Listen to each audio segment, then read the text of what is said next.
Sveiki, mani sauc Arnis. Es esmu izgājis pirmo Norbekova kursu, un tagad esmu izgājis otro Norbekova kursu. Un esmu ļoti apmierināts ar zināšanām, ko es ieguvu. Man svarīgākā problēma ir redze. Un, es ar redzi jau ņemos diezgan ilgi, varētu būt jau 4 gadi.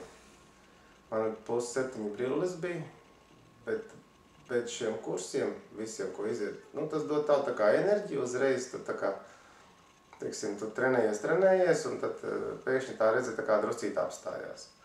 Un ja tev ir atkal jauns stimuls, jaunas nodarbības, tu daudz intensīvāk tur vingro un ņemies, iegūst jaunas zināšanas, tā redze tā kā atkal aiziet uz uzlabošanās periodu.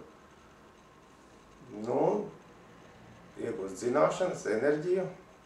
Tā kā es rekomendēju, kam ir interese par šīm lietām, vispārējai veselībai, redzē, ļoti labs kurs. Paldies! Ar ko atšķirās pirmais no otrā kursa? Pirmais kurs ir vairāk tāds tā kā iepazīšanās kurs, un tur ir vingrošana, vairāk tieši sustāvnāja gimnastika. Locītā vingrinājuma, jā. Otrais kurs, teikšu, ir vairāk, viņš ir tā kā dziļāks un vairāk izskaidro visu. Viņš ir tā kā, ne sportiskāks, bet psiholoģiskāks, es teiktu.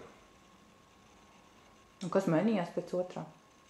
Pēc otrā kursa ir zināšanas, ir iegūtas labākas zināšanas un labāka pašsajūta. Attiecībā? Tur mums ir tāda bija uzdevuma, ka jāsaka cilvēkiem komplimenti, un tad tas jau tev rodas kā ieradums.